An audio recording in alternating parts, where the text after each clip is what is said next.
మామ sky gold ఈ stock లో మనం 16% ప్రాఫిట్ అయితే బుక్ చేసుకున్నాం మామ. సో నేను ఈ స్టాక్ లో ఆల్మోస్ట్ ఒక 1.5 lakh అయితే నేను డిప్లాయ్ చేసిన.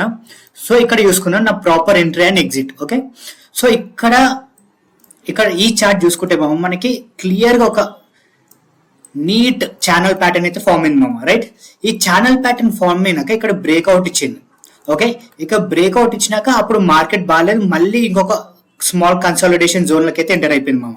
ఓకే, అండ్ ఇది తోప్ స్టాక్ ఇది. ఓకే, దీని రిజల్ట్స్ కూడా తోపు ఉండే.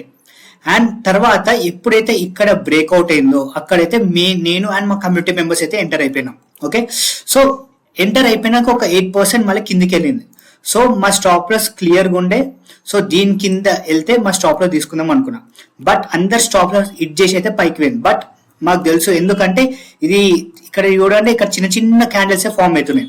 సో ఇది ఒక రీటైలర్స్ ని ట్రాప్ చేస్తుంది. సో అందుకని మేము స్టాప్ లాస్ తీసుకోలేదు. సో దెన్ ఆ తర్వాత ఏమైందో ఇక్కడ చూసుకోండి, పెద్ద పెద్ద క్యాండిల్స్ తో అయితే క్రేజీ మూవ్ వచ్చింది మామ మనకి. ఓకే, సో ఇక్కడ చూసుకుంటే మన ఎంట్రీ నుంచి ఆల్మోస్ట్ ఒక 16% అయితే వచ్చేసింది. 16% వచ్చినాక ఈ జోన్ కాడైతే నేను ప్రాఫిట్ అయితే బుక్ చేసుకున్నాం మామ. సింపుల్. Thank you.